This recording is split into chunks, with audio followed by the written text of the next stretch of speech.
Heavenly Father.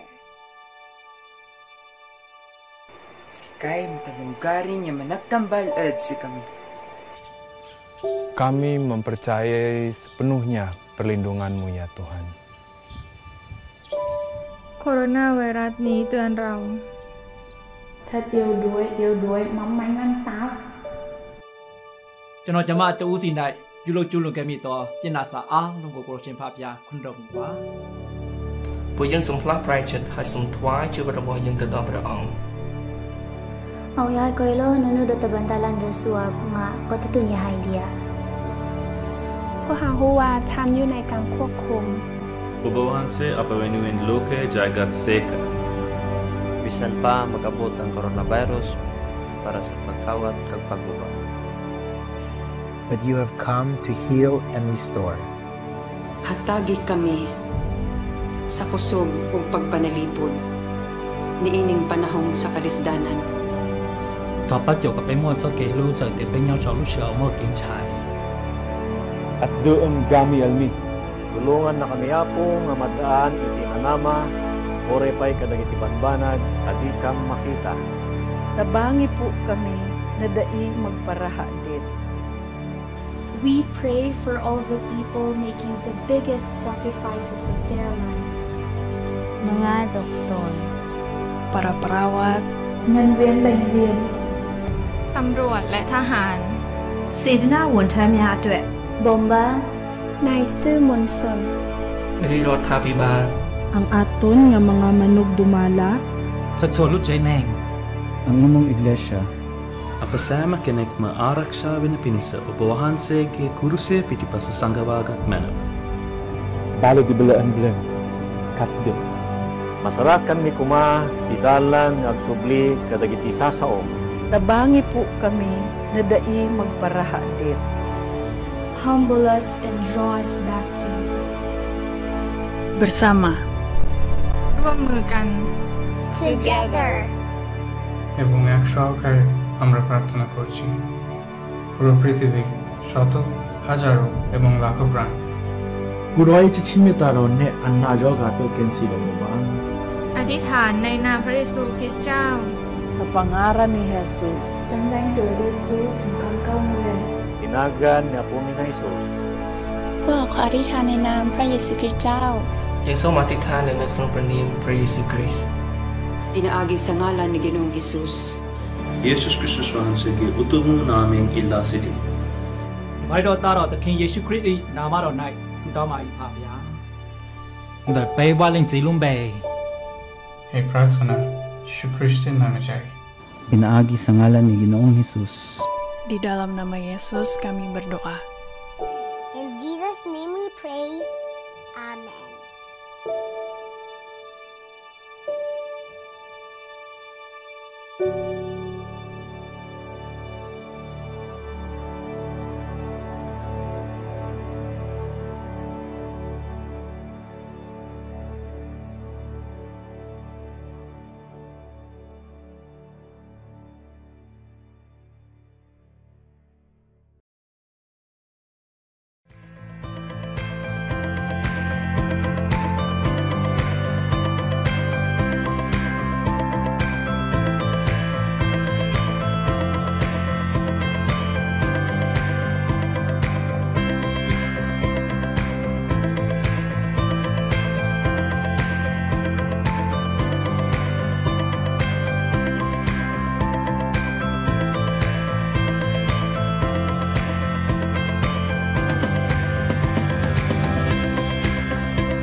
Selamat pagi dan selamat hari Sabat.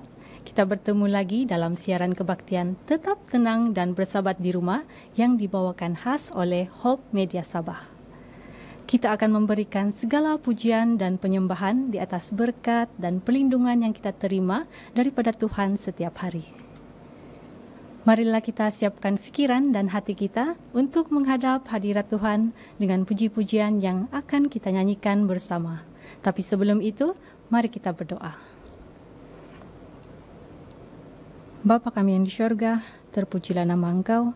Kami mengucap syukur atas berkat yang kami terima setiap hari Bapa. Pada saat ini kami akan memuji nama-Mu, biarlah malaikat-Mu turut menyanyi bersama. Dan semoga Engkau bersukacita dengan puji-pujian yang akan kami nyanyikan. Terima kasih Bapa, karena Engkau mendengar dan menjawab doa kami. Dalam nama Yesus kami berdoa. Amin.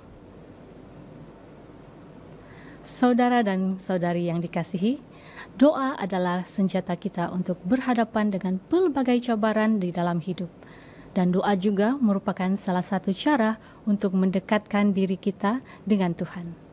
Pada masa seperti inilah, kita perlu bertekun di dalam doa.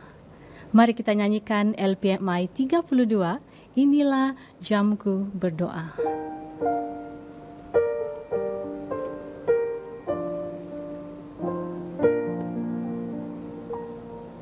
Inilah jamku berdoa, sungguh sedaplah rasanya, hampir kepada Bapa-Ku dan nyatakan kehendakku. Jika datang kesusahan, jenis-jenis pencubaan, senanglah selalu jiwaku pada waktu ku berdoa. Inilah jamku berdoa, memohon dengan percaya kepada Bapa di syurga yang sedia memberi jawabnya. Disuruhnya aku serah kepadanya, semua susah ku nantikan hiburannya pada waktu ku berdoa. Inilah jamku berdoa untuk mencari hiburan, sehingga di atas pisgah ku pandang ke negeri Tuhan. Dan bila ku tinggalkan dunia dan pergumulan beserta Tuhan di syurga, ku tak lagi kan berdoa, ku tak lagi kan berdoa.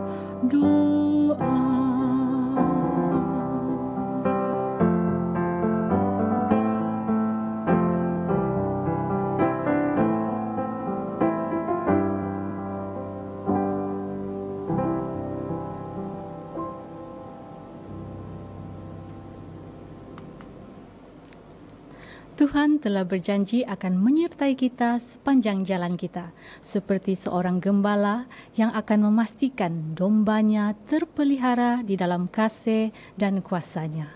Marilah kita yakinkan diri kita akan pimpinannya yang penuh kasih. LPMI 203, Tuhan pimpin sepanjang jalan.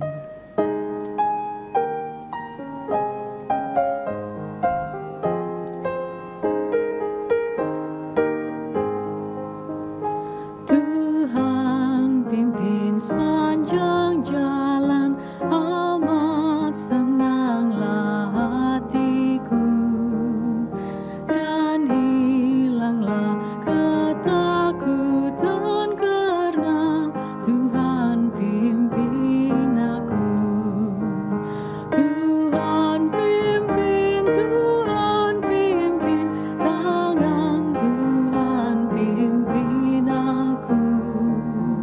Ku turut dengan setia karena Tuhan pimpin aku. Pada waktu kesusahan atau waktu kesukaan, aku tetap rasa aman karena Tuhan yang hantarkan. Tuhan pimpin, tangan Tuhan pimpin aku. Ku turut dengan setia karena Tuhan pimpin aku.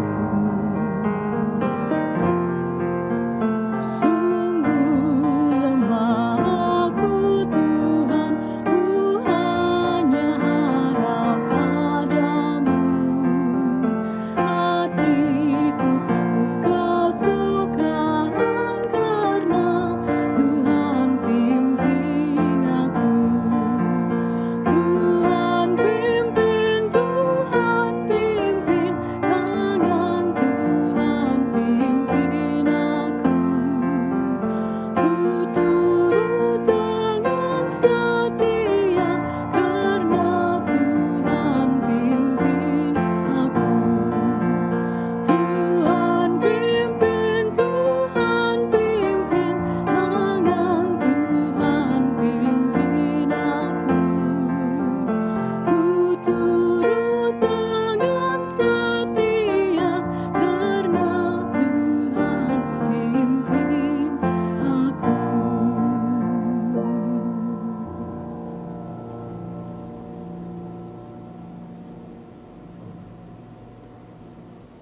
Yesuslah satu-satunya jalan kelepasan bagi kita. Dia telah mati namun bangkit dan hidup. Oleh kerana Dia hidup, masa depan terang dan segala takut pun hilang. Kita pasti masa depan kita penuh dengan pengharapan kerana Yesus hidup. LPMI 159, kerana Yesus hidup.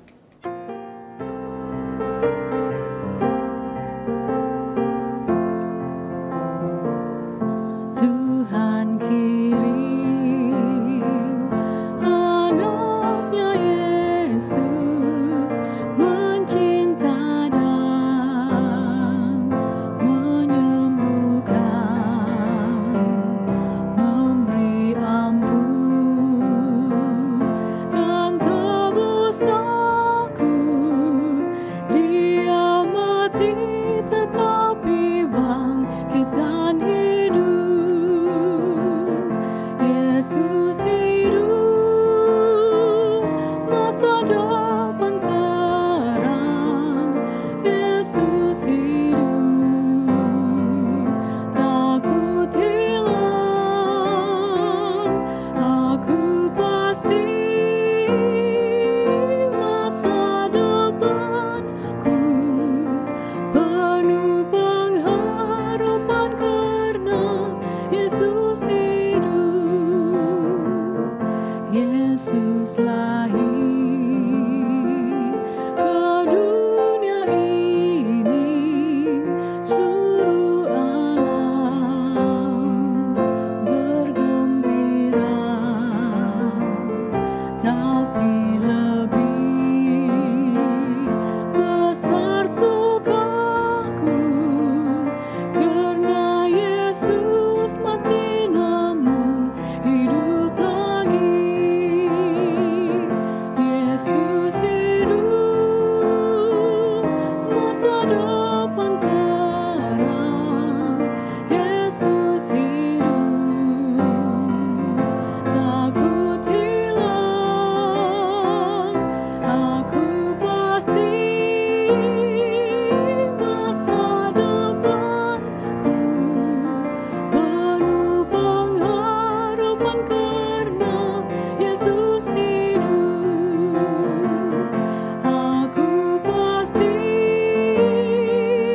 Selamat hari Sabat dan selamat pagi.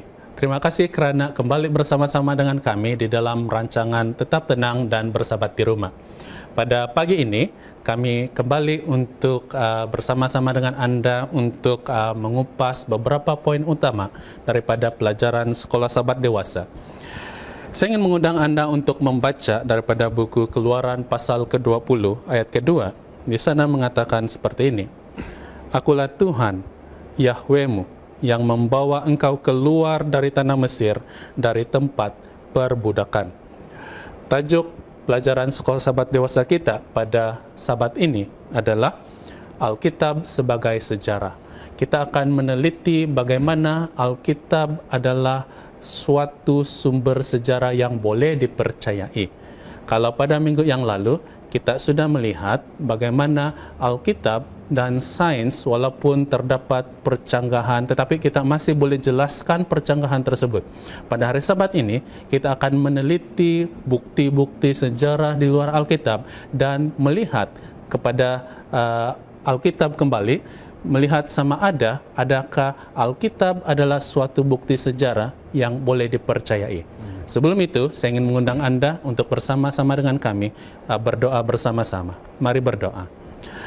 Bapa kami yang bertakhta di dalam kerajaan surga, terima kasih waktu yang kami akan gunakan untuk mempelajari firman Tuhan melalui pelajaran Sekolah Sabat. Berkati para pendengar, para penonton yang bersama-sama dengan kami, agar sementara mereka menonton rancangan ini, mereka juga diberkati dengan setiap satu pengetahuan, terutama daripada firman-Mu. Terima kasih Engkau dengarkan doa kami. Dalam nama Yesus kami sudah berdoa. Amin. Amin. Saudara dan saudari yang dikasihi, salah satu cerita yang kita baca daripada Alkitab yang membentangkan sejarah yang panjang di dalam Alkitab adalah cerita tentang Daud dan keturunannya. Di dalam pelajaran Sekolah Sabat kita menjelaskan seperti ini. Tetapi bagaimana jika Daud dan Salomo tidak wujud seperti yang dikatakan oleh beberapa orang? Jadi ada beberapa pergerakan di luar Alkitab yang coba untuk menidakkan kewujudan Daud dan keturunan raja-raja yang datang daripada dia. Jadi, adakah cerita ini sesuatu yang benar-benar ada dalam Alkitab, ataukah ini hanya suatu seperti yang dikatakan oleh orang-orang ini, hanya suatu cerita yang dibuat-buat sahaja? Cerita dongeng, ya. Bagaimana cerita Daud ini bila kita bandingkan ia dengan bukti-bukti yang ada di luar Alkitab? Ya, salah satu bukti yang paling kukuh yang kita boleh gunakan untuk membuktikan kesahihan cerita, contohnya cerita Raja Daud ataupun dia perlawanan di antara Daud dan Goliat itu, ialah penemuan satu tapak purba, satu kota yang disebut Sairaim, ataupun pada hari ini tempat itu dikenali sebagai Kirbet Kayafa. Jadi Kirbet Kayafa ini, kalau menurut pelajaran Sekolah Sabat kita, ini adalah suatu kawasan penggalian arkeologi. Mereka memberikan nama itu. Nama ini bukan nama yang wujud dalam Alkitab. Jadi bila mereka membuat penggalian di sana, mereka menemui satu kota di sana, kan? Satu kota purba yang ada ciri-ciri kota itu yang menyamai kota yang disebut dalam Alkitab.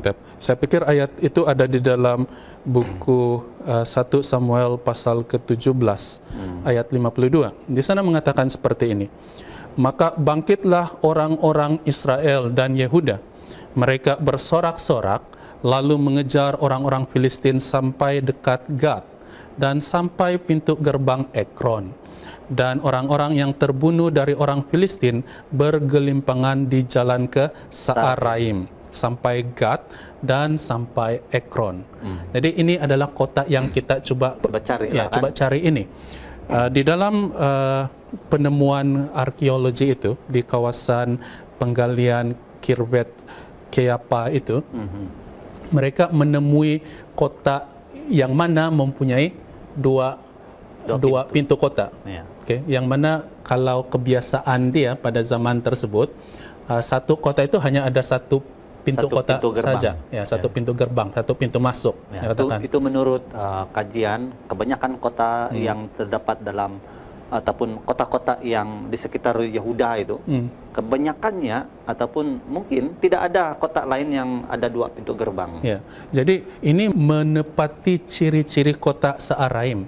Karena bila diperhatikan, maksud daripada perkataan Se'araim itu di dalam bahasa asalnya, dalam bahasa Ibrani adalah mempunyai 2 pintu, dia katakan. Kota 2 pintu. Oke, jadi mereka hanya menemukan satu kota yang menepati ciri-ciri itu. Jadi besar kemungkinan kota yang ditemukan dalam penemuan arkeologi ini adalah kota yang disebutkan dalam buku 1 Samuel 17 ayat 52 itu. Dan bila kota ini ditemui, maksud dia cerita yang dibaca itu, cerita Daud dan orang-orang Israel, askar orang-orang Israel itu mengejar saki-baki orang-orang Filistin itu adalah cerita yang benar. Ya. Sebab tempat itu telah ditemui. Jadi maksudnya cerita Daud itu adalah cerita yang benar. Saya pikir ada satu lagi yang disebutkan di dalam pelajaran sekolah sahabat kita, penemuan arkeologi kan. Dia menyebut tentang penggalian yang dilakukan di kota utara Tel Dan. Dia katakan ini pada tahun 1993, di mana di sana mereka menemukan suatu inskripsi yang ditulis oleh Raja Hazael dari Damsyik. Ya, dari Damsyik. Di sana disebutkan tentang kemenangan mereka terhadap Raja Israel dan raja daripada keluarga Daud. Nampaknya raja orang dulu-dulu nih, apabila mereka memenangi satu peperangan, mereka suka merekodkan dan menuliskannya. Kalau hari ini itu kita sebut sebagai arsip, kan? Ya, betul. Jadi apabila dijumpai, dikatakan tahun 1953 ini di tempat yang disebutkan tadi, Tel Dan itu. Tel Dan, ya. Cerita itu kelihatan, cerita itu direkodkan pada tulisan-tulisan batu bersurat. Saya pikir masalah yang disebutkan di dalam tentang Raja Daud di dalam pelajaran sekolah sahabat kita, masalah yang disebutkan tentang dia adalah sangat kurang bukti-bukti sejarah di luar Alkitab yang direkodkan tentang dia. Jadi itu sebab kenapa ada pergerakan-pergerakan yang mau menyatakan bahwa Daud itu bukan real figure, bukan orang sebenar dalam Alkitab. Tetapi kalau kita kembali kepada kalaulah kita menyokong cerita pergerakan tersebut kan, maksudnya kita terpaksa padam nama Daud daripada sejarah. Kalau tidak ada Daud, maksudnya tidak akan ada Raja Salomo.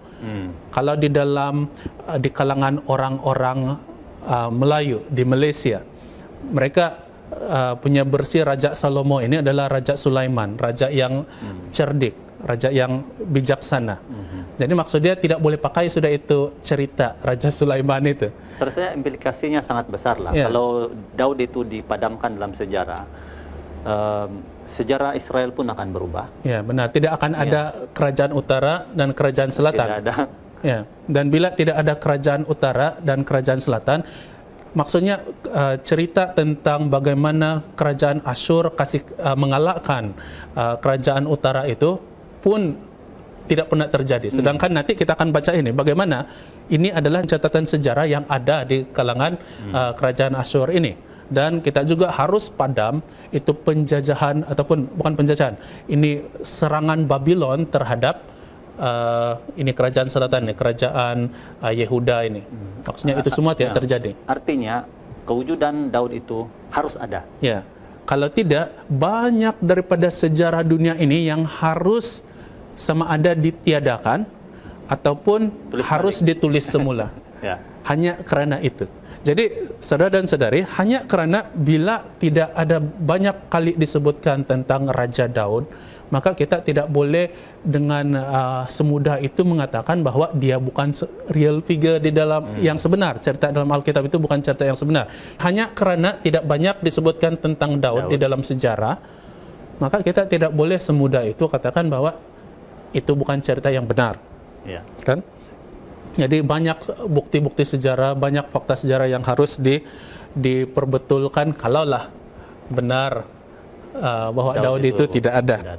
Selanjutnya, pelajaran sekolah sahabat kita juga menerangkan tentang beberapa figure lain, beberapa tokoh lain di dalam Alkitab. Saya senang untuk membaca daripada buku Yesaya pasal ke-36 ayat 1 hingga ayat 3.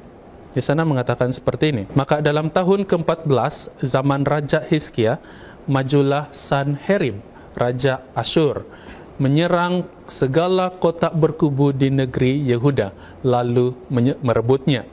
Raja Asyur mengutus juru minuman agung dari Lakis ke Yerusalem kepada Raja Hizkia disertai suatu tentara yang besar.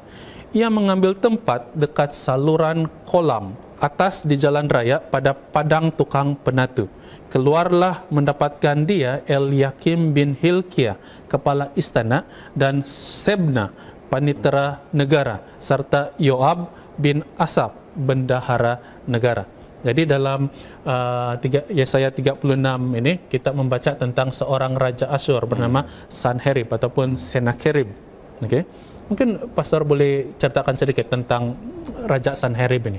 Raja Sanherib ini adalah kalau ditemui mengikut maklumat penggalian dan juga sejarah, dia adalah anak kepada Sargon yang kedua. Dan dia telah menaiki takhta sekitar tahun 705 sampailah 681 sebelum Masehi. Dia dikatakan seorang yang sangat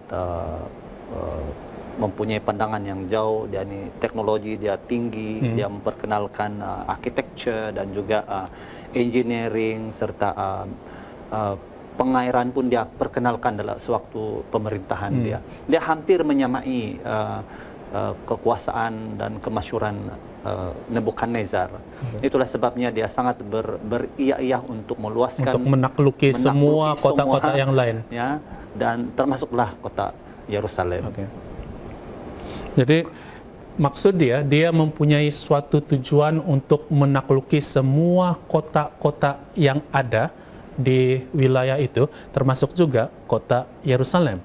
Tetapi kota Yerusalem di dalam pembelajaran kita, kerajaan selatan, kerajaan Yehuda ini, yang mana kota Yerusalem adalah ibu negara mereka, tidak pernah jatuh kepada kerajaan yang lain kecuali kerajaan Babylon.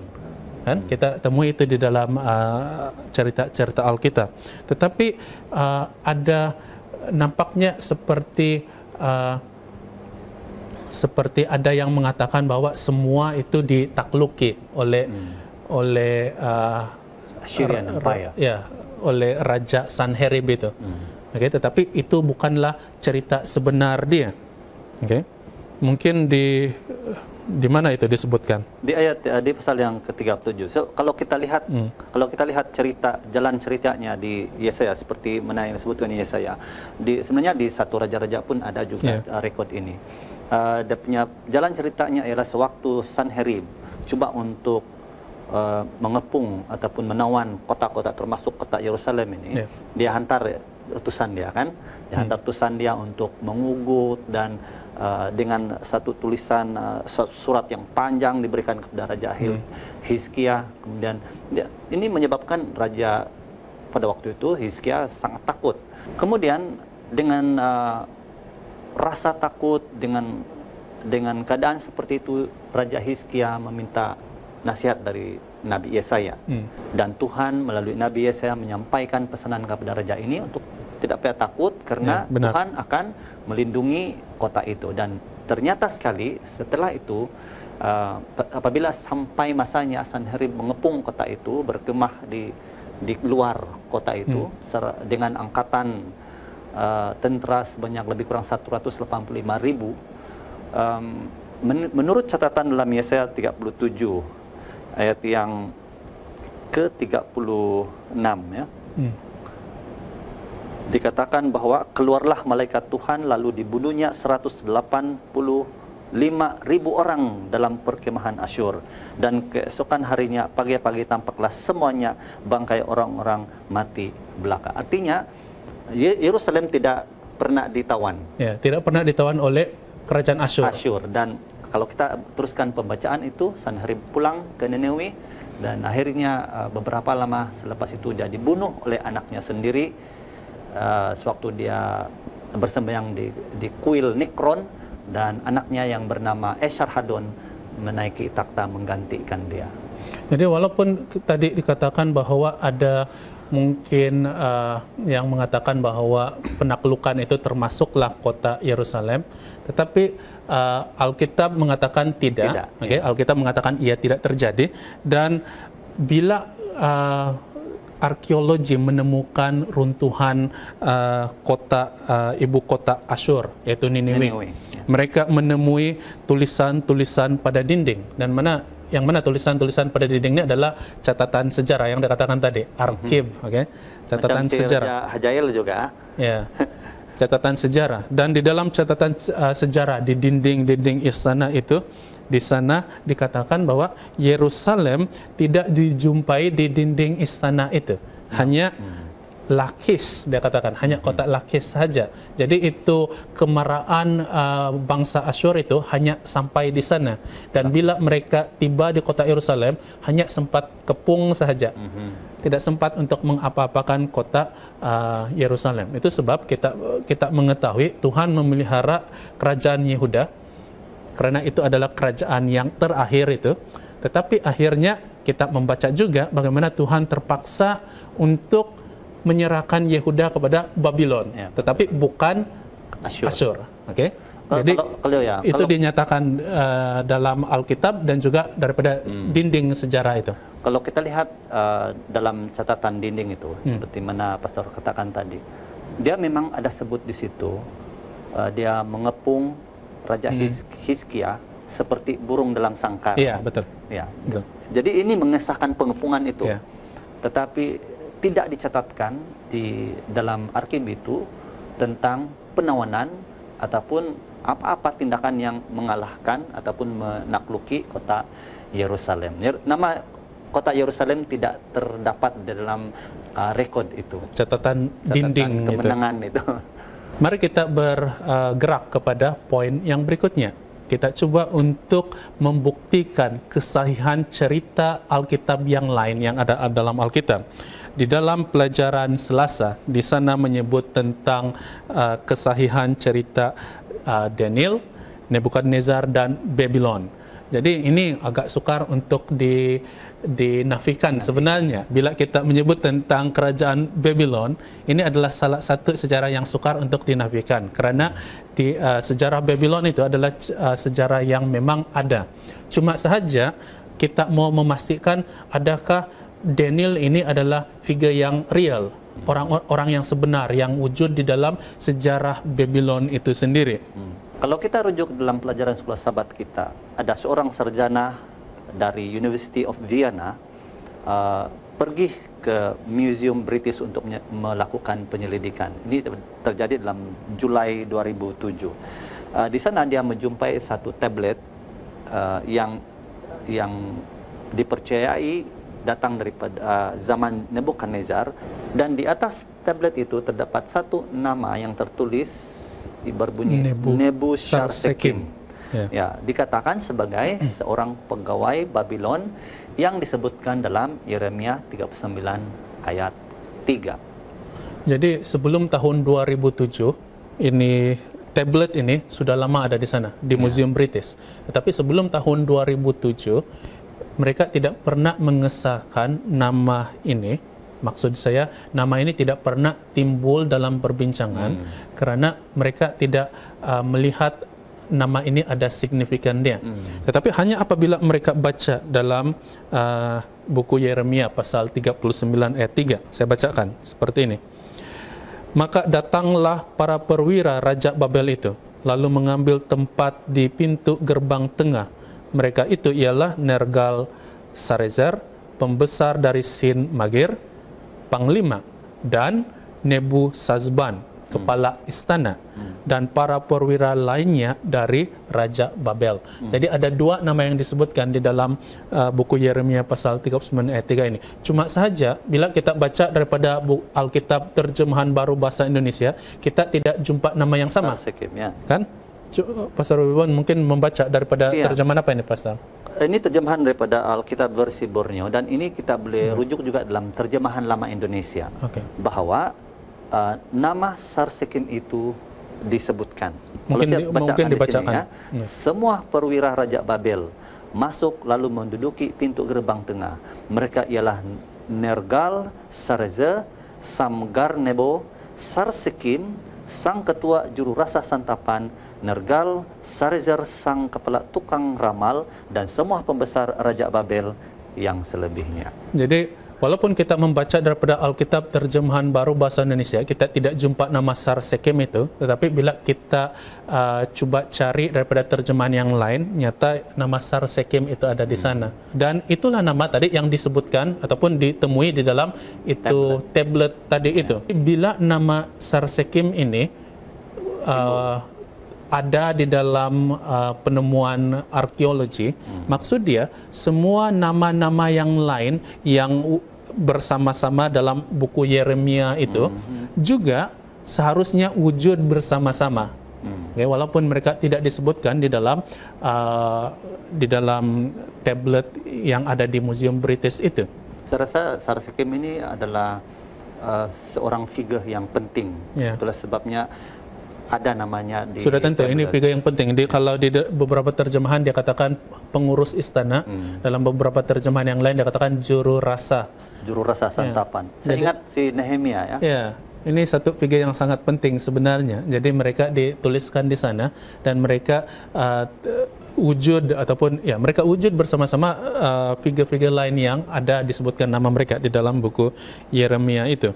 Dikatakan dalam pelajaran sekolah sahabat kita, Nebu Sarsekim adalah salah satu daripada banyak individu terdiri daripada raja-raja dan pegawai-pegawai yang, terima kasih kepada penemuan arkeologi, telah ditemui semula dari zaman Daniel dan Nebukadnezar. Jadi hanya melalui arkeologi kita mengesahkan kesahihan cerita tersebut. Kalau tidak, kita hanya bergantung sepenuhnya kepada apa yang ada di dalam Alkitab. Yang menariknya kan, bukan di kitab Daniel saja, data-data ini kita perolehi. Dan malah di buku lain seperti Yeremia pun confirm tentang kisah istana yang berlaku di Babylon. Jadi walaupun kita tidak dapat menafikan sejarah Babylon itu, tetapi mungkin ada yang mau menafikan kewujudan Daniel dan juga dia punya peranan sewaktu pemerintahan Raja Nebukadnezar dan waktu-waktu selepas itu. Melalui penemuan arkeologi ini, kita tidak boleh menafikan bahwa Daniel adalah orang yang benar-benar ada, figure yang benar-benar wujud. Selain dari itu, walaupun Raja Nebukadnezar ini memang dikatakan tadi kewujudannya sukar dinafikan, tetapi kalau kita menambahkan keyakinan lagi begitu kan, kita boleh merujuk kepada catatan ataupun tulisan-tulisan tentang penemuan arkeologi di Irak, di Tapak ataupun pada waktu ini di Baghdad.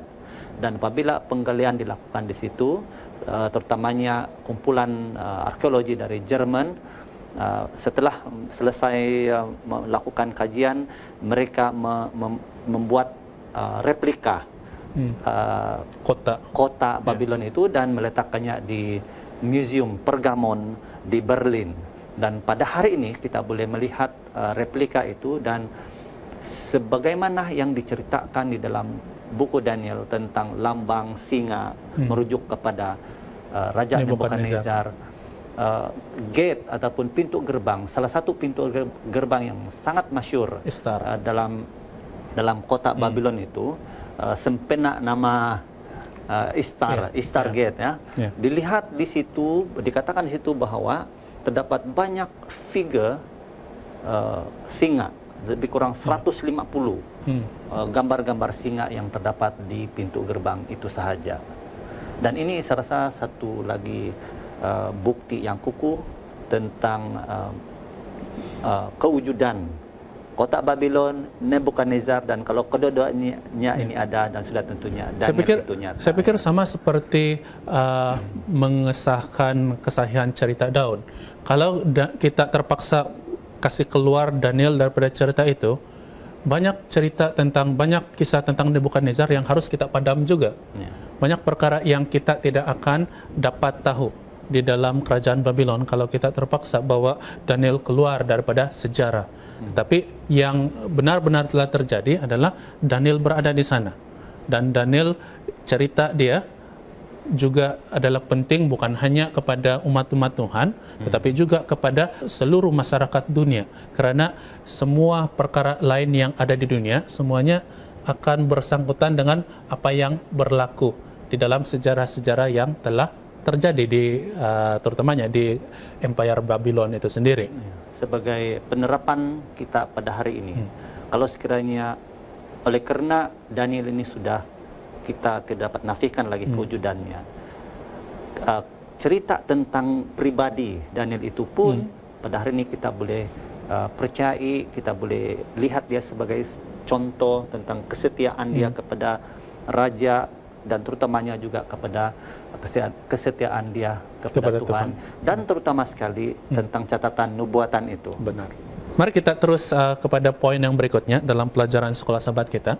Kita sekarang coba untuk mengesahkan kewujudan Kristus sendiri, Yesus sendiri. Ini adalah saya pikir satu perkara yang mungkin akan menarik minat lebih ramai orang. Karena bila orang menyebut daripada Alkitab, menyebut daripada Christianity, yang selalu dipertikaikan adalah kesahihan Yesus itu sendiri.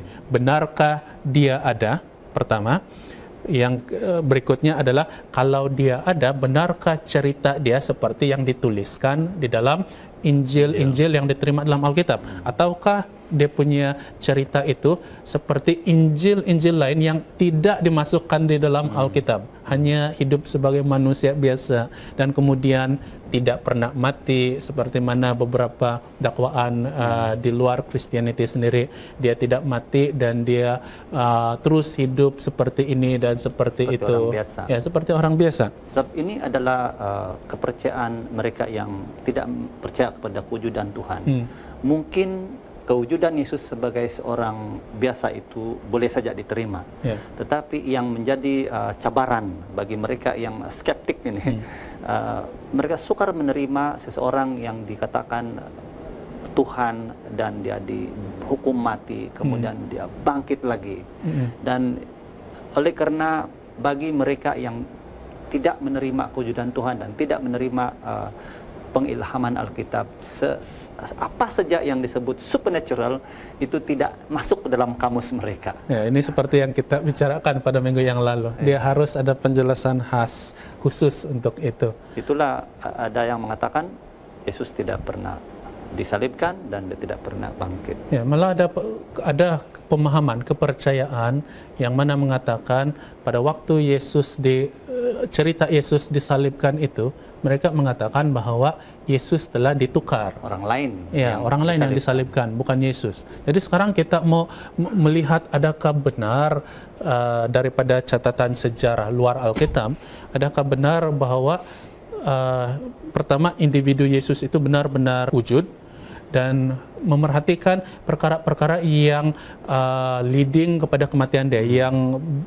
cerita yang dekat dengan kematian Yesus itu. Adakah ia benar-benar telah terjadi? Kita coba melihat bukti arkeologi, bukti sejarah di luar Alkitab. Mungkin arkeologi dan sejarah. Ya, mungkin boleh dijelaskan bagaimana penuntun yang mudah ataupun penuntun yang sangat memberi yang membantu kita untuk mendapatkan kesahihan ini ialah melihat kepada siapa orang yang terlibat dalam penyaliban itu.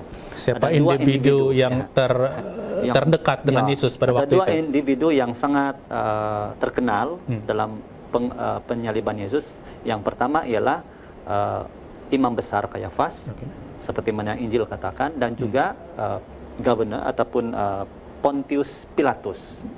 Jadi ini yang disebut dalam Injil. Sekarang ini kita mau melihat apakah extra biblical punya resource ataupun adakah ada yang di luar Alkitab yang menyokong ini, yang akan menunjukkan kita kepada dua individu yang terlibat di dalam penyaliban Yesus ini. Jadi yang menariknya ialah terdapat satu penemuan ya yang dilakukan pada tahun 1990. Ada satu makam keluarga yang ditemui, dan di dalam makam itu terdapat beberapa kotak yang berisi tulang. Dan salah satu daripada kotak yang berisi tulang itu, padanya tertulis nama, dan nama itu berbunyi Yusuf anak Kayafas. Dan ramai penyelidik, ramai cendekiawan, skolar, dan juga pakar-pakar Alkitab yang lain percaya bahwa itu adalah tulang-tulang imam besar Kayafas, imam besar yang terlibat langsung dalam kematian Yesus. Jadi satu lagi disebut tentang Pontius Pilatus itu kan, individu kedua yang kalau Kayafas tadi adalah kita boleh katakan pemerintah orang-orang Yahudi. Sekarang di hadapan Mahkamah Roma, di Pontius Pilatus telah membicarakan Yesus. Bagaimana pula catatan sejarah dengan Pontius Pilatus ini? Tahun 1961 ya, ada satu inskripsi yang ditemui dengan nama Pontius Pilatus, dan itu ditemui di Theater Caesarea Maritima, dan dikatakan di situ Pontius Pilatus, pemerintah Yudea di bawah Kaisar Tiberius, dan tepat seperti yang dicatatkan oleh Lukas. Jadi dua orang yang terlibat di dalam menghukum Yesus ini, imam besar Kayafas dan juga Pontius Pilatus, mereka adalah figur yang real di luar Alkitab. Jadi kemungkinan besar dia adalah semua cerita-cerita yang ada berkaitan dengan dua orang individu ini yang dicatatkan dalam Alkitab, juga orang-orang yang terlibat ini adalah orang-orang yang real, orang-orang yang sebenar. Karena dua orang ini adalah orang-orang yang memang ada di dalam dunia, memang ada penemuan arkeologi ditemukan ke atas mereka. Tapi mungkin dengan mengetahui kewujudan Kayafas dan juga Pontius Pilatus belum cukup untuk confirm kalau ada yang kematian ataupun penyaliban tidak merasa Yesus, cukup karena di sana dia hanya mungkin disebutkan yang menghukum Yesus, tetapi detailnya mungkin tidak ada. Tidak disebutkan tentang Yesus, hanya melihat bahwa orang yang menghukum Yesus ada di sana. Jadi ada satu orang lagi yang disebut. Ada satu orang lagi yang mempunyai maklumat yang sangat penting saya rasa, yaitu seorang sejarawan Romawi. Dia bukan Kristen. Ini seorang penulis. Ya, dia seorang penulis. Dia bukan orang Kristen. Saya rasa mungkin skeptik juga pada waktu itu. Tetapi dia menuliskan seperti ini. Nama dia Tacitus. Dia menulis tentang Kristus, perlaksanaan hukuman matinya oleh Pontius Pilatus semasa pemerintahan Tiberius, dan dia juga berbicara tentang Kristen awal pada abad yang pertama. Jadi kalaupun dia skeptik, walaupun dia bukan orang percaya pada waktu itu, tetapi seorang ahli sejarah, dia tidak akan tulis yang lain daripada apa yang tidak terjadi, yang nyata itu. Dia harus laporkan apa yang terjadi, sama seperti wartawan pada hari ini, sama ada dia setuju atau tidak. Itu yang berlaku. Dia harus tuliskan itu. Jadi mereka harus true kepada panggilan mereka. Jadi kalaulah kewujudan Kayafas dan kewujudan Pilatus itu masih meragu-ragukan, baca apa yang ditulis oleh Tacitus, maka kita boleh confirm kesahihan kewujudan Yesus sendiri. Jadi Yesus itu adalah figur yang real dalam Alkitab. Jadi kalau Yesus adalah figur yang real dalam Alkitab, maksud dia semua yang dikatakan oleh Yesus, semua yang ditinggalkan oleh Yesus, itu adalah sesuatu yang benar, sesuatu yang berbaloi untuk dituruti. Kita sudah membincangkan beberapa figur, beberapa tokoh daripada Alkitab, dan kita coba untuk mengesahkan kewujudan mereka. Bukan hanya menerusi cerita-cerita dalam Alkitab, tetapi kita juga coba untuk meneliti penemuan-penemuan arkeologi yang membantu kita untuk dapat menerima bahwa mereka ini adalah orang-orang yang nyata. Tetapi pasti akan ada cerita-cerita di mana kita tidak akan dapat mencari bukti-bukti arkeologi. Pasti akan ada situasi-situasi di mana kita hanya akan terpaksa bergantung sepenuhnya kepada cerita-cerita yang ada dalam Alkitab. Jadi bagaimana kalau dalam case seperti itu? Dalam kes seperti ini, oleh karena ada kalanya arkeologi, penemuan arkeologi berbeza sedikit daripada apa yang dikatakan ataupun tidak ditemui dalam arkeologi, ataupun missing. Dalam hal seperti ini, maka kita akan berbalik kepada aturan apa yang diasaskan oleh reformasi ataupun Martin Luther sewaktu reformasi bermula dahulu, yaitu kembali kepada Alkitab dan Alkitab saja. Mananya Alkitablah yang menjadi pengukur kepada segala sesuatu ataupun apa saja maklumat yang kita terima tentang hal-hal yang berkaitan. Kalau kita memperhatikan bukti-bukti arkeologi yang kita sudah nyatakan tadi, kita melihat bahwa kebanyakan daripada bukti-bukti itu berlaku pada abad kita. Maksudnya bukti-bukti ini masih lagi ditemui, ditemui dan akan ditemui. Mungkin satu hari ada orang berdiri melihat mana-mana batu bersurat yang mereka sudah berada di museum pada waktu ini dan menemukan satu perkara yang lain yang akan confirm cerita ataupun sejarah dalam Alkitab. Jadi kita melihat bahwa ini adalah perkara yang berterusan. Jadi kita tidak boleh nafikan bahwa walaupun pada hari ini arkeologi belum membuktikan semua cerita dalam Alkitab, kita tidak boleh menafikan bahwa ia mungkin sahaja boleh berlaku pada bila-bila masa. Dan sekarang orang masih lagi arkeologi masih lagi membuat penggalian untuk membuktikan bahwa empire yang ada di dunia itu pernah ada, dan siapa tahu pada suatu waktu nanti mereka akan menemukan sesuatu yang berkaitan dengan Alkitab, lalu mengesahkan cerita-cerita yang ada di dalam Alkitab. Jadi ini cara bagaimana arkeologi itu berfungsi. Mereka tidak menggali berdasarkan apa yang ada, tetapi mereka menggali dan coba untuk mengaitkan apa yang mereka temui dengan apa yang sudah ada. Sebagai menyokong pastor tadi, semalam saya terbaca satu artikel yang diterbitkan oleh Biblical Archaeology, dan dikatakan di situ mereka dapati ada satu lembaran yang ditemui dalam Dead Sea Scroll yang kelihatannya kosong, tidak ada tulisan.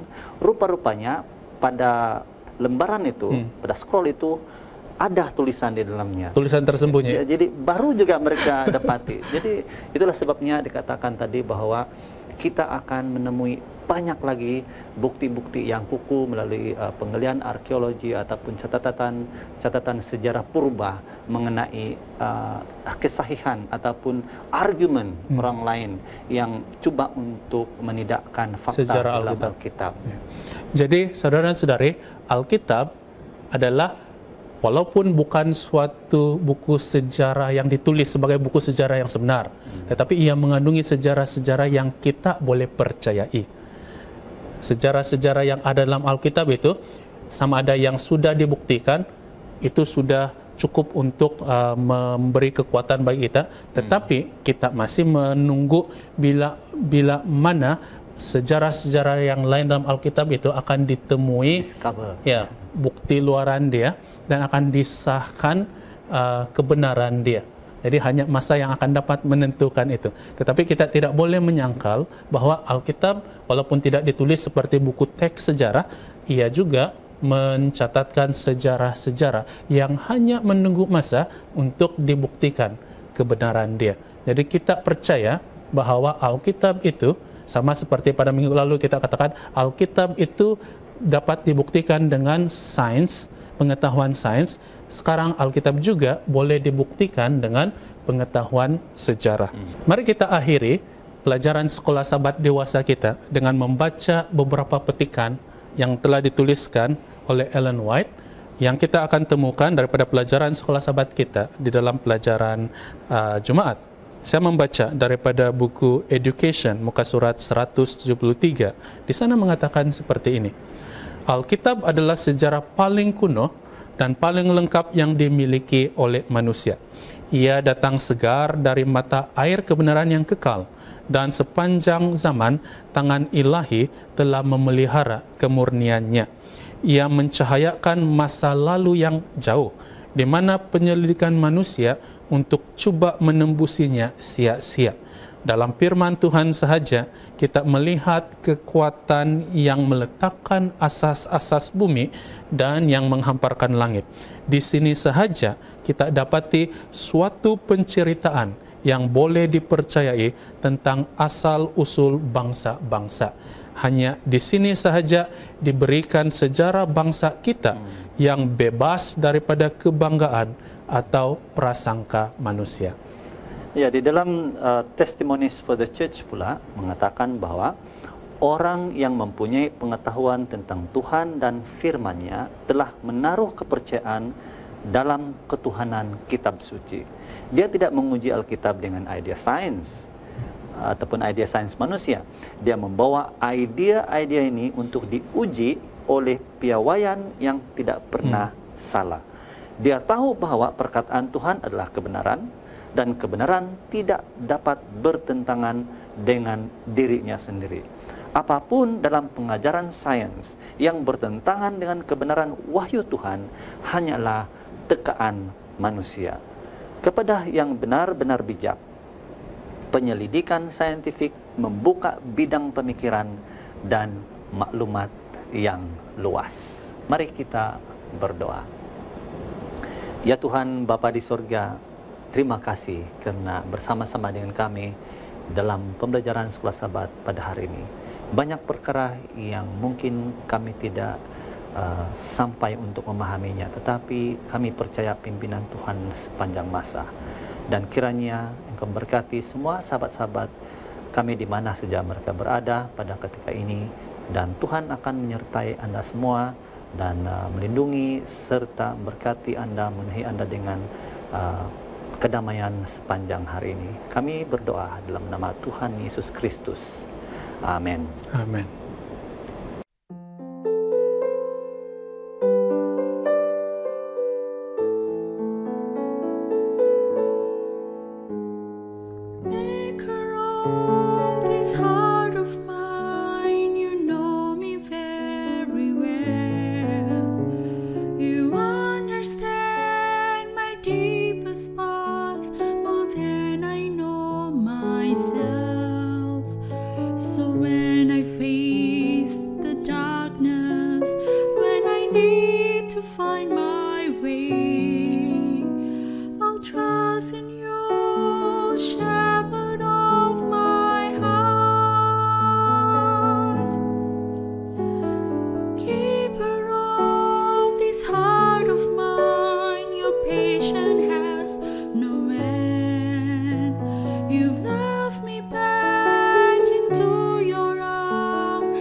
So let the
winds blow, let the storms rage all around.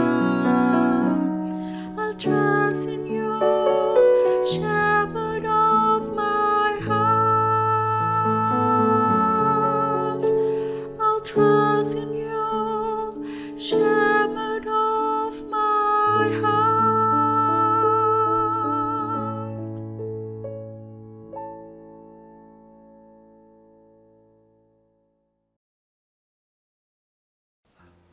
Salam damai dalam Kristus, jemaat Tuhan dimanapun Anda berada. Bacaan persembahan dan persepuluhan pada Sabat ini bertajuk Kepentingan Janji-Janji. Saudara dan saudari, menjanjikan sesuatu kepada Tuhan ketika didorong oleh Roh Kudus merupakan sesuatu yang boleh melindungi seseorang dari ketidakstabilan lahiriah hati yang penuh kelicikan. Terdapat dalam Yeremia 17 ayat 9. Memelihara hari Sabat atau mempertahankan perkawinan Anda sepanjang hayat kepada pasangan yang sama, memakan makanan yang menyihatkan, mengembalikan persepuluhan dan memberikan janji, yaitu persembahan tetap dan sistematik berdasarkan peratusan, atau bahkan memberi pertolongan kepada yang memerlukan adalah sangat jarang berlaku secara semula jadi atau spontan, kerana kecenderungan lahiriah hati manusia adalah untuk mencari kepentingan diri sendiri dan bukan kehendak Tuhan ataupun kebaikan untuk orang lain. Saudara dan saudari, oleh kerana itu, janji apabila dibuat di bawah kuasa Tuhan dalam penurutan kepada firman-Nya akan menolong menghubungkan kita dengan Dia dan akan melindungi kita dari menjadi goyah pada waktu-waktu kesusahan.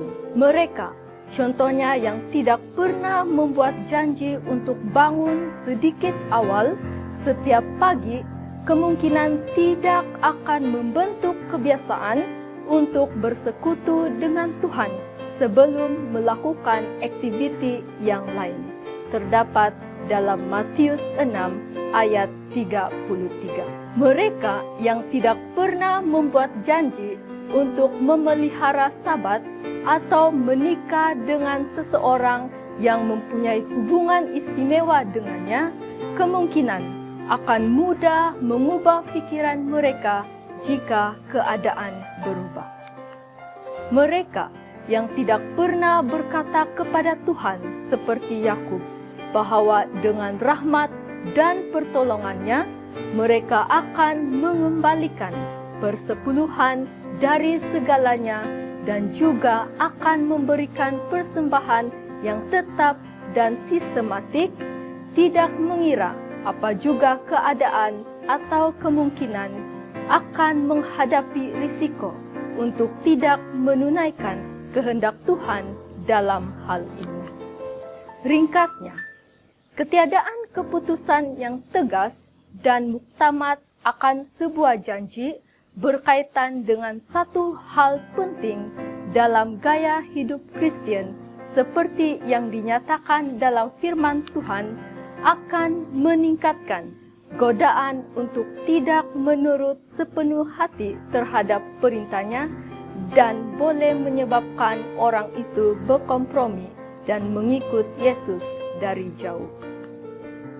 Saudara dan saudari, apabila memikirkan aspek-aspek yang telah disebutkan sebentar tadi, adakah Anda melihat keperluan pertumbuhan di dalam hidup Anda sendiri?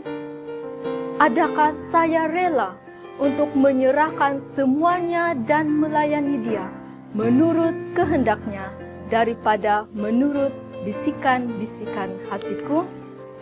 Mari kita berdoa. Maha besar ya Tuhan Allah Bapa kami yang bertakhta dalam kerajaan syurga. Kami mengucap syukur Tuhan atas berkat yang Engkau sudah curahkan kepada kami, Dan sekarang Tuhan, kami bersyukur kerana kami dapat memberi persembahan dan mengembalikan persepuluhan kepadamu. Terimalah itu Tuhan dan berkatilah ia, agar ia dapat membantu pekerjaanmu di dunia ini dan melayani orang lain yang dalam keperluan. Diri kami sebagai persembahan yang hidup Tuhan, kami mahu serahkan kepadamu. Perbaharuilah hati kami dan tekadkanlah hati kami untuk lebih dekat kepadamu. Sekalipun badai menerpa, kami tetap bertahan dan menghitung tiap berkat-Mu Tuhan. Terimalah dan berkatilah kami Tuhan. Dalam nama Tuhan Yesus kami berdoa. Amin. The negative impacts of COVID-19 pandemic has been felt and experienced globally. However, there are those who have been experiencing more severely than others. With the loss of employment and limited means, many families are struggling to provide basic needs for their loved ones. A great number of marriages are heading towards separation under this crisis. Yes, with the feeling of uncertainties, anxiety, stress, and financial crisis that are the products of COVID-19, there is a rise of domestic violence towards women. The COVID-19 pandemic is considered as the most crucial global health calamity of the century. There is a tremendous mental health decline. It is also intruding into our spiritual domain. It has shattered international health system and had worsened the health of mankind in more ways than one. Effect of COVID-19 has been giving a rippling effect to the finance of the church, declining in terms of total receive for tithe and offerings, estimated at about 40% for the whole year of 2020. This time, I would just like to say praise God for the faithfulness of our workers and members during the time of prosperity that SSD has been able to prepare to face the financial crisis. Even if COVID-19 has taken much from us, but it has also given us something special, the opportunity to come together as one humanity, as a church, and as a family. We are indeed living in desperate times. We cannot rely on our human strength to fight against this battle alone. We need God's interventions and His mercy upon each one of us, our families, and our marriages. I would like to encourage everyone to have this special prayer because June 6, 2020 is considered by the General Conference and the General Conference Family Ministries Department as the World COVID-19 Marriage and Family Day of Prayer. It is a time that we are encouraged as a family to pray together. The husband and wife as a couple should pray together to strengthen the marriage, and also the whole family will pray together. This is timely because we are locked down, and I believe many of us are just there in our family. So let us spend this time together. The crisis and impact of COVID-19 is indeed affecting us more than what a human being can cope with their own strength. Therefore, our World Church has set aside June 6th, the Sabbath, for a day to pray and to remember for the families. It is a time for us to have our families be stronger than before, so that we will remain focused in the mission that the Lord has entrusted to us, and then to reach out to this world with the strong marriages, through the strong families, and then accomplish what the Lord has entrusted to us. May the Lord bless each of us as we pray together, worship together, and fellowship one another on this special Sabbath.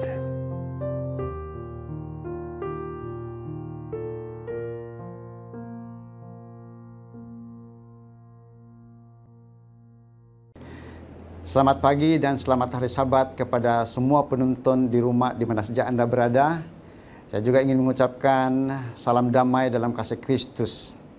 Ini merupakan dalam perkiraan saya Sabat yang ke-12 kita berbakti di rumah. Apa kabar semua? Saya harap semua dalam keadaan baik. Sudahkah Anda berdoa untuk perkawinan dan keluarga Anda pada pagi ini seperti yang telah dijadwalkan awal minggu ini? Saya harap semua Anda sudah melakukan perkara tersebut. Berdoa untuk perkawinan dan keluarga Anda. Pihak kepimpinan tertinggi gereja kita, General Conference, telah menentukan 6 Jun 2020 sebagai Hari Doa COVID-19 sedunia untuk perkawinan dan keluarga. Bercakap tentang COVID-19, COVID-19 menyebabkan 6.3 jangkitan di seluruh dunia dan juga menyebabkan lebih kurang 380.000 kematian di seluruh dunia, melibatkan 213 negara dan wilayah. Dan kita juga mendengar setiap hari bahwa terdapat jangkitan baru setiap hari di mana-mana, dan kadarnya adalah lebih kurang 30.000 setiap hari. Kita pergi kepada pandangan umum tentang COVID-19, terutamanya pandangan-pandangan yang datang daripada negara-negara yang terjejas seperti Amerika Syarikat, Itali, Brazil, dan beberapa lagi negara-negara Eropah. Bagi mereka, dan juga tidak salah bagi kita juga, mengatakan bahawa COVID-19 merupakan krisis kesihatan awam. Ia juga merupakan cabaran emosi, cabaran kerohanian, cabaran kepada perkawinan kita dan juga hubungan kita dengan keluarga kita. COVID-19 menimbulkan kegelisahan, tekanan, ketegangan, kesedihan, kemurungan, ketidakpastian rohani.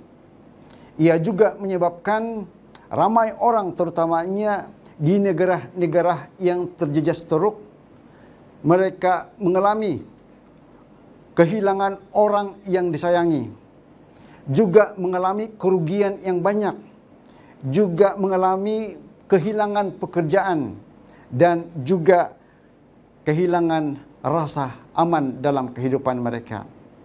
COVID-19 juga menyebabkan kita semua tidak dapat menyambut perayaan-perayaan yang seharusnya kita sambut setiap tahun. COVID-19 juga menyebabkan mereka yang mahu tamat dari pengajian mereka tidak dapat ditamatkan. Mereka yang mahu kawin tidak dapat kawin.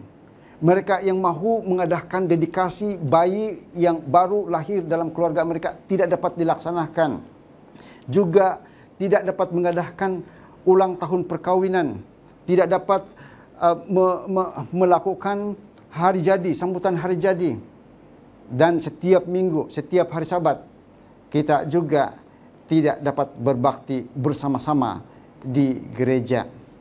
Kita sudah kehilangan kehidupan normal kita yang dahulu, terutamanya di negara-negara yang terjejas teruk dengan COVID-19. Ada juga yang mempunyai pandangan lain sedikit tentang COVID-19, terutamanya mereka, termasuk kita di Malaysia, yang datang dari negara yang kurang terjejas. Ketika perintah kawalan pergerakan dikuatkuasakan kerana penularan COVID-19, hampir semua mengatakan bahawa perintah kawalan pergerakan ataupun PKP itu merupakan cuti. Cuti, terutamanya 1 minggu pertama. Selepas 1 atau 2 minggu pertama, sudah individu yang rindu dengan kehidupan normal dahulu. Sementara ada individu-individu yang sudah senang dan selesa dengan kehidupan normal baru yang kita ada pada saat ini. Ada yang sudah rindu balik untuk bekerja Kerana bagi mereka kalau tidak bekerja maka tidak ada yang ditunggu-tunggu setiap hujung bulan, tidak ada gaji masuk. Tetapi ada juga yang tidak risau tentang pekerjaan, kalau boleh tidak balik ke pejabat. Kerana walaupun tidak balik bekerja, gaji bulanan mereka senantiasa masuk dalam akaun mereka. Ada juga yang sudah rindu kembali kepada bisnes mereka. Ada juga yang tidak rindu balik kepada bisnes mereka atas sebab-sebab tertentu. Ada yang risau tentang apa yang mau dimakan, apa yang mau diminum pada waktu PKP. Tetapi ada juga yang tidak risau tentang apa yang mau dimakan dan diminum pada waktu PKP. Kerana contohnya kita di Malaysia, kerajaan ada juga membantu kita dalam persediaan ataupun memberi kita makanan. Ada yang dimakan sepanjang PKP. Ada yang sangat senang hati dengan bantuan kerajaan, dan sudah tentu kita semua senang hati dengan bantuan kerajaan. Ada yang sudah rindu pergi ke sekolah, risau kerana tidak dapat pergi ke sekolah. Tetapi ada juga terutamanya di kalangan murid-murid tidak risau dan mereka mahu supaya PKP diperpanjangkan supaya tidak perlu pergi ke sekolah. Ada yang tidak dapat bertemu dengan keluarga kerana dilarang rentas sempadan negeri, atau juga ada yang terkandas di negara-negara lain. Mereka risau kerana tidak dapat bertemu dengan keluarga. Dan saya juga mengetahui ada juga keluarga yang tidak risau walaupun tidak bertemu dengan keluarga. Ada yang risau kerana tidak dapat berkahwin sepanjang PKP.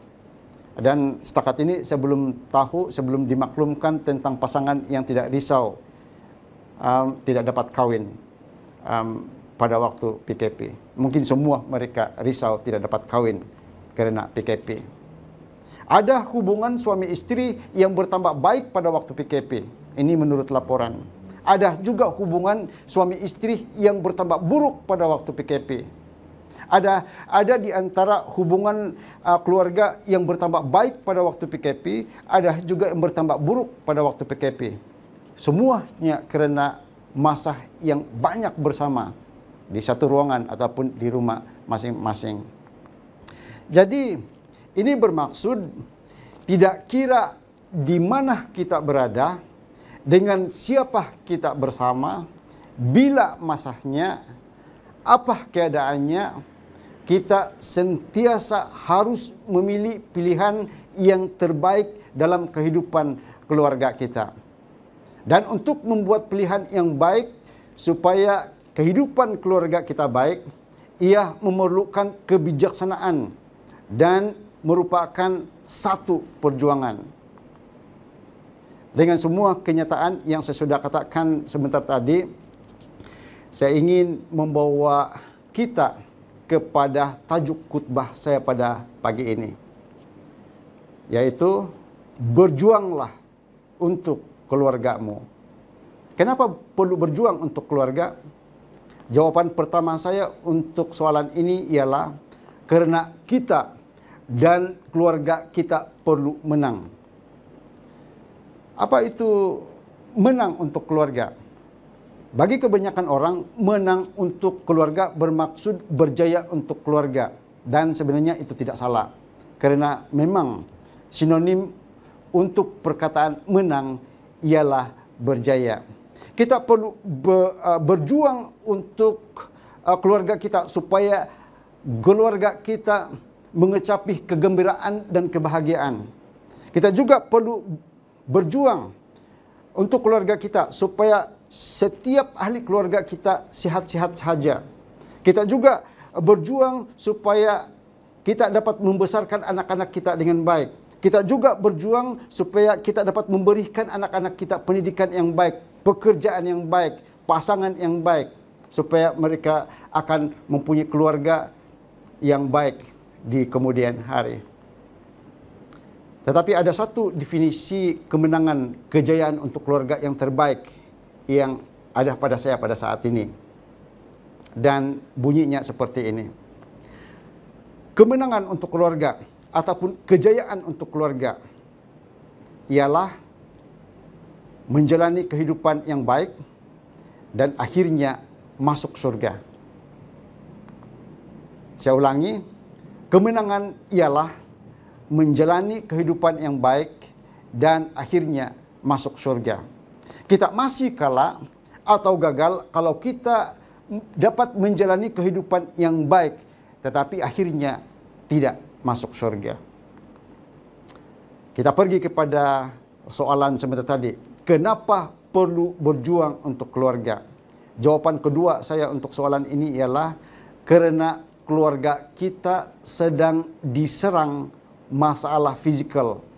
Kalau kita berbincang lebih lanjut, lebih teliti tentang ini, banyak perkara yang perlu yang boleh kita ketahui tentang masalah fizikal yang boleh datang, seperti kemalangan dan sebagainya yang boleh mencederahkan fizikal keluarga kita. Kita mahu melindungi keluarga kita, kita mahu berjuang supaya keluarga kita jangan berhadapan, kalau boleh terhindar daripada masalah fizikal. Kita juga berjuang untuk keluarga kita karena keluarga kita sedang diserang masalah mental. Ini juga boleh dihurai panjang lebar. Kita juga berjuang untuk keluarga kita kerana keluarga kita sedang berhadapan dengan masalah moral, juga masalah sosial, juga masalah spiritual ataupun masalah rohani. Itulah sebabnya kita senantiasa perlu berjuang untuk keluarga kita kalau kita mahu keluarga kita akhirnya mendapat kejayaan. Membangun sebuah keluarga adalah seperti membangun tembok untuk sebuah kota. Ada cabaran dan tidak terjadi sekelip mata. Sementara pada saat ini saya ingin membawa perhatian saudara-saudari kepada ayat-ayat yang terdapat dalam Nehemia pasal 4, mulai ayat yang pertama sampai ayat yang ke-14. Sementara kita membaca, kita akan mengaitkan perjuangan Nehemia untuk membangun tembok Yerusalem dengan usaha kita membangun dan berjuang untuk keluarga kita. Mari kita buka Alkitab kita dalam Nehemia pasal 4 ayat 1. Dalam Nehemia pasal 4 ayat 1 mengatakan, ketika Sanbalat mendengar bahwa kami sedang membangun kembali tembok, bangkitlah amarahnya dan ia sangat sakit hati. Ia mengolok-olok orang Yahudi. Ketika kita melakukan perkara yang baik untuk keluarga kita, ada yang akan sakit hati dengan kita. Kalau tidak ada di kalangan manusia, paling tidak sekalipun setan tidak senang dengan perjuangan yang mulia kita untuk keluarga kita. Mari kita baca ayat yang kedua dalam Nehemia pasal 4. Dan berkata di hadapan saudara-saudaranya dan tentera Samaria, apa gerangan yang dilakukan orang-orang Yahudi yang lemah ini? Apakah mereka memperkokoh sesuatu? Apakah mereka hendak membawa persembahan? Apakah mereka akan selesai dalam sehari? Apakah mereka akan menghidupkan kembali batu-batu dari timbunan puing yang sudah terbakar habis seperti ini? Saudara-saudara yang dikasihi dalam Kristus, ketika kita berusaha atau berjuang dengan perjuangan yang mulia untuk keluarga kita, akan ada yang menghina, mencercah, memperkecilkan, memandang rendah usaha kita dalam memperjuangkan ataupun berjuang untuk keluarga kita. Ada yang akan mengatakan, apakah gerangan yang dilakukan oleh orang-orang Kristen yang lemah ini? Apakah mereka, orang Kristen ini, akan memperkokohkan sesuatu? Apakah mereka akan membawa persembahan? Apabila kita bercakap tentang persembahan, kalau kita mempelajari lebih dalam tentang persembahan, sebenarnya ia ada kaitan dengan kesyukuran. dan juga kasih kita terutamanya kepada Tuhan. Jadi apabila ada orang yang mengatakan kepada kita, apabila kita berjuang untuk keluarga kita, apakah mereka ini hendak membawa persembahan? Artinya apakah kita mampu? Apakah kita berhasil sehingga kita akan mengucapkan terima kasih kepada Tuhan, menunjukkan kasih kita kepada pencipta kita. Juga akan dikatakan kepada kita, apakah mereka akan selesai dalam sehari? Sudah tentu kita tidak selesai dalam sehari dalam memperkukuhkan keluarga kita. Apakah mereka akan menghidupkan kembali batu-batu dari timbunan puing yang sudah terbakar habis seperti ini? Saudara-saudara yang dikasihi dalam Kristus, mungkin di dalam keluarga kita terjadi perpecahan, terjadi keruntuhan, terjadi sakit hati, dan kita ingin mengembalikan keharmonian, kebahagiaan dalam keluarga. Itu adalah perjuangan kita. Dan mungkin ada orang yang tidak senang hati, ada mereka yang tidak senang hati dengan usaha kita dalam memperbaiki keluarga kita. Apakah mereka akan menghidupkan kembali batu-batu dari timbunan puing yang sudah habis? Kalau sudah hancur itu keluarga, apakah lagi mereka mampu untuk berdiri? Itu adalah sebahagian daripada ejekan mereka, penghinaan mereka, cacian mereka tentang ataupun akan perjuangan kita untuk keluarga kita. Kalau tidak ada di kalangan manusia yang melakukan seperti itu, paling tidak pun setan sendiri akan sudah tentu berbuat demikian.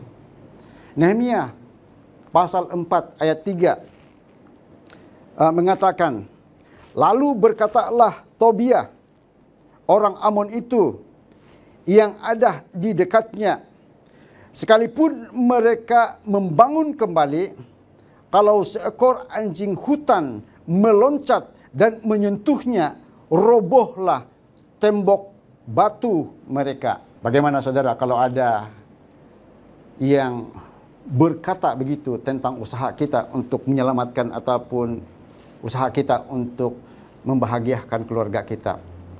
Ada yang mengatakan sekalipun mereka membangun kembali, membangun keluarga, kalau ada seekor anjing hutan meloncat tidak pun sentuh, ataupun ada juga dikatakan di sini, ada seekor anjing hutan meloncat dan menyentuhnya, robohlah tembok batu itu. Artinya sepertinya terlalu lemah kan, dan sedikit goncangan akan merobohkan sekali lagi usaha kita dalam membahagiakan keluarga kita. Seperti sia-sia sahaja berjuang untuk keluarga. Ketika kita berusaha membangunkan dan menyelamatkan keluarga, ada yang mempersendahkan kita. Kalau tidak ada di kalangan manusia, sekurang-kurangnya setan sendiri akan berbuat demikian. Kita pergi terus kepada Nehemia pasal 4 ayat 6 yang mengatakan, tetapi kami terus membangun tembok sampai setengah tinggi dan sampai ujung-ujungnya bertemu, karena seluruh bangsa bekerja dengan segenap hati. Saudara-saudara yang dikasihi dalam Kristus, jangan pernah putus asa berjuang untuk keluarga kita. Tidak kira apapun cabaran yang kita hadapi, apapun penghinaan yang kita hadapi, sekiranya kita mengusahakan sesuatu dengan niat murni untuk keluarga kita, teruskan usaha kita. Jangan pernah putus asa. Mari kita pergi kepada ayat yang ke-7. Ketika Sanbalat dan Tobia serta orang Arab dan orang Amon dan orang Asdod mendengar bahwa pekerjaan perbaikan tembok Yerusalem maju dan bahwa lubang-lubang tembok mulai tertutup, maka sangat marahlah mereka. Sangat marahlah mereka. Setan dan orang yang benci dan orang yang iri hati akan bertambah sakit hati ketika kita terus mengusaha ataupun berjuang untuk kebaikan keluarga kita. Tetapi jangan kita pernah putus asa, saudara-saudara. Nehemia pasal 4 ayat 8 mengatakan, Mereka semua mengadakan persepakatan bersama-sama untuk memerangi Yerusalem dan mengadakan kekacauan di sana. Mereka yang sakit hati akan menyusun serangan dan membuat kekacauan untuk keluarga kita. Kalau tidak ada di kalangan manusia yang menyerang seperti itu, paling tidak sekalipun setan sendiri akan menyerang keluarga kita seperti itu. Ayat yang ke-9 mengatakan, tetapi kami berdoa kepada Allah kami dan mengadakan penjagaan terhadap mereka siang dan malam kerana sikap mereka. Kita sebagai Kristian, terutamanya kita sebagai pemimpin-pemimpin di dalam keluarga, kita harus memohon, kita harus berdoa, meminta kekuatan dan kebijaksanaan daripada Tuhan untuk menyelamatkan keluarga kita. Ini adalah sangat penting. Meminta daripada Tuhan, berdoa senantiasa kepada Tuhan adalah sangat penting. Yesus sendiri mengatakan dalam Matius 7 ayat 7, dia mengatakan, mintalah, maka akan diberikan kepadamu. Carilah, maka kamu akan mendapat. Ketoklah, maka pintu akan dibukakan bagimu. Jadi saudara-saudara sekalian yang dikasihi dalam Kristus, mintalah kepada Tuhan kebijaksanaan dan kekuatan untuk berjuang untuk keluarga kita masing-masing. Kita pergi kepada Nehemia pasal 4 ayat 10 mengatakan, berkatalah orang Yehuda, kekuatan para pengangkat sudah merosot dan puing masih sangat banyak. Tidak sanggup kami membangun kembali tembok ini. Orang Yehuda itu adalah orang Yahudi juga di kalangan sendiri. Di dalam perjuangan kita untuk keluarga kita, kadang-kadang keluarga kita sendiri yang membuat kebahagiaan, kekukuhan keluarga itu kendur, ataupun kebahagiaan di dalam keluarga itu roboh ataupun hancur. Ahli keluarga kita sendiri kadang-kadang ataupun orang yang menggoncang kebahagiaan, keserasian dalam keluarga, yang mengganggu keharmonian di dalam keluarga. Kita harus ingat itu sebagai pemimpinnya. Dalam keluarga sendiri pun ada yang akan menyebabkan tidak bahagia itu terjadi. Kita pergi kepada Nehemia 4 ayat 11. Mengatakan begini, tetapi lawan-lawan kami berfikir mereka tidak akan tahu dan tidak akan melihat apa-apa sampai kita ada di antara mereka, membunuh mereka dan menghentikan pekerjaan itu. Musuh boleh menyusup di kalangan anggota keluarga kita dan kemudian coba menghancur keluarga kita. Ada juga di kalangan musuh itu adalah di kalangan rakan sekerja kita sendiri maupun di kalangan anggota gereja sendiri, menyusup dan menghancurkan keluarga kita. Maka dengan itu kita sebagai pemimpin-pemimpin dalam keluarga harus senantiasa waspada. Kita pergi kepada ayat yang ke-12 dalam Nehemia pasal 4 mengatakan begini, ketika orang-orang Yahudi yang tinggal dekat mereka sudah 10 kali datang memperingatkan kami, mereka akan menyerang kita dari tempat tinggal mereka. Mungkin ada di kalangan keluarga kita ataupun orang yang terdekat dengan kita yang senantiasa terus-menerus datang kepada kita, melemahkan semangat kita untuk berusaha, untuk berjuang terus untuk keluarga kita. Tetapi saudara-saudara, kita harus teruskan perjuangan kita untuk keluarga kita. Ayat yang ke-13. Nehemia 4 ayat 13. Maka aku tempatkan rakyat menurut kaum keluarganya dengan pedang, tombak, dan panah di bahagian-bahagian yang paling rendah dari tempat itu, di belakang tembok, di tempat-tempat yang terbuka, Saudara-saudara yang dikasihi dalam Kristus, disebut pedang, tombak, dan panah di sini. Diberikan kepada individu-individu yang akan menjaga bahagian yang paling rendah. Dan bahagian-bahagian ataupun tempat-tempat yang terbuka di sekitar tembok itu. Untuk apa itu pedang? Untuk menyerang orang yang mengganggu.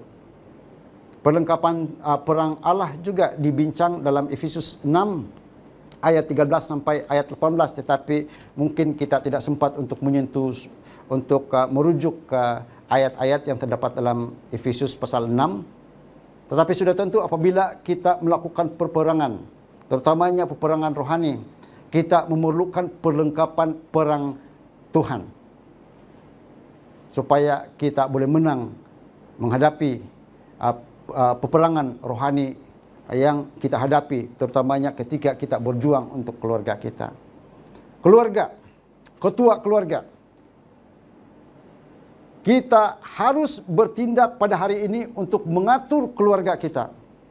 Kita harus pada hari ini bertindak mengetahui bahagian yang lemah dalam keluarga kita. Kita harus menjagai dan memperkukuhkan bahagian-bahagian yang lemah dalam keluarga kita. Itu adalah tanggung jawab penting kita dalam berjuang dan melindungi dan memastikan kemenangan terjadi di dalam keluarga kita. Ayat yang terakhir dalam Nehemia pasal 4 ayat yang ke-14 mengatakan begini. Kuamati semuanya, lalu bangun berdiri dan berkata kepada para pemuka dan para penguasa dan kepada orang-orang yang lain. Jangan kamu takut terhadap mereka. Ingatlah kepada Tuhan yang Maha Kuasa dan dahsyat, dan berperanglah untuk saudara-saudaramu, untuk anak-anak lelaki dan anak-anak perempuanmu, untuk istrimu dan rumahmu. Kita juga sebagai pemimpin-pemimpin keluarga, kita harus berdiri, bangun pada saat ini, dan berkata kepada semua orang yang ada di sekeliling kita, terutama kepada keluarga kita. Kita harus berkata kepada mereka, membangkitkan semangat mereka, membangkitkan semangat juang keluarga kita. Kita harus berkata kepada mereka, jangan takut.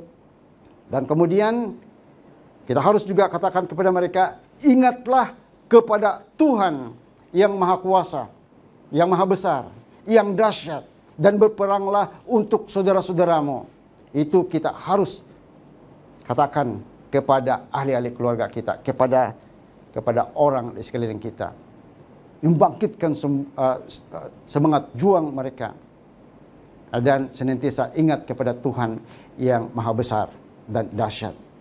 Saudara-saudara yang dikasihi dalam Kristus, ketika kamu dan saya berjuang untuk mencari sesuap makanan untuk keluarga kita, ketika kamu berjuang untuk memastikan ada tempat perlindungan untuk keluarga kamu, ketika kamu habis-habisan berjuang untuk memastikan supaya anak-anak kamu mempunyai pendidikan yang baik, mempunyai pekerjaan yang baik, mempunyai pasangan yang baik, dan seterusnya mempunyai kebahagiaan yang baik. Ingat, jangan lupa satu perkara. Ingatlah kepada Tuhan yang Maha Besar dan dahsyat.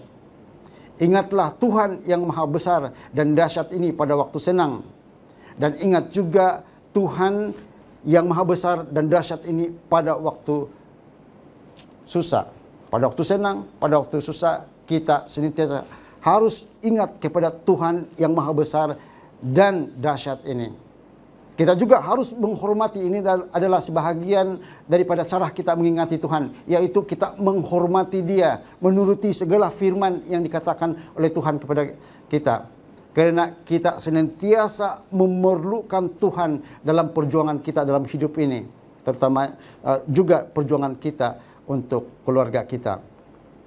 Karena setan boleh saja menggunakan waktu susah kita untuk mengambil surga itu. Mengambil surga untuk kita dan keluarga itu. setan juga boleh menggunakan waktu senang kita mengambil surga itu daripada kita dan keluarga kita. Artinya waktu senang, waktu susah, kita senantiasa berhadapan dengan cobaan daripada setan. Waktu senang pun ada pencobaan, waktu susah pun ada pencobaan, dan kalau kita kalah terhadap pencobaan ini datangkan setan dalam hidup kita dan keluarga kita, maka kita tidak dapat masuk surga. Setan bertujuan untuk merampas kerajaan surga dari setiap kita, daripada keluarga kita. Kalau Tuhan senantiasa diingati, dan kalau Tuhan senantiasa dihormati, saya percaya kamu dan keluarga kamu, kita dan keluarga kita akan hidup bahagia dan akhirnya masuk dalam kerajaan surga. Dan saya pikir itu adalah kemenangan yang terbesar, kejayaan yang terbesar yang boleh terjadi untuk keluarga kita. Apabila selepas berjuang di dunia ini, akhirnya pada waktu kedatangan Tuhan yang kedua kali, kamu dan saya dan keluarga kita memperolehi keselamatan, masuk dalam kerajaan surga pada waktu kedatangan Tuhan yang kedua kali. Itu adalah kemenangan yang terbesar. Dan kita doakan, kita akan sama-sama berjaya membawa diri kita dan membawa keluarga kita kepada keselamatan yang sudah diberikan Tuhan kepada kita. Dan sudah tentu kita akan diselamatkan oleh Tuhan melalui limpah karunia Yesus Kristus pada waktu kedatangannya yang kedua kali.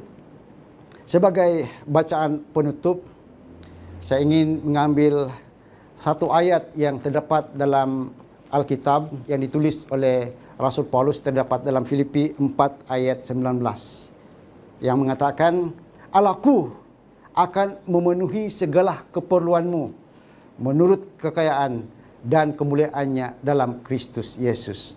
Semoga Tuhan memberkati kita semua. Amin.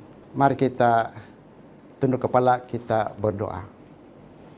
Bapa kami yang berada dalam kerajaan surga, terima kasih atas kesempatan yang Tuhan berikan kepada kami pada pagi ini. Belajar firman Tuhan, merenung kembali kuasa yang ada pada Tuhan, yang boleh diberikan kepada kami, membantu kami apabila kami berjuang untuk kebaikan dan juga keselamatan untuk keluarga kami. Terima kasih ya Tuhan atas nasihat Tuhan melalui bacaan yang telah kami baca daripada Nehemia pasal yang keempat, ayat yang pertama hingga ayat yang ke-14 sebentar tadi, yang memberi kami gambaran tentang perjuangan kami apabila kami berjuang untuk keluarga, apabila kami ingin menyelamatkan keluarga kami di hadapan Tuhan. Ya Tuhan, kami mohon supaya Tuhan akan terus memberi kebijaksanaan dan juga kekuatan di dalam membimbing keluarga kami kepada Tuhan, supaya melalui limpah karunia Kristus Yesus dalam kehidupan kami, kami akhirnya layak menerima keselamatan yang Tuhan telah sediakan, terutamanya pada waktu kedatangan Tuhan yang kedua kali. Terima kasih ya Tuhan, kerana Tuhan memberkati setiap persatu kami sesuai dengan keperluan kami pada saat ini. Kami serahkan badan, jiwa dan fikiran kami dalam tangan Tuhan pada saat ini. Dalam nama Yesus kami berdoa. Amin.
tinodo timbu soe raso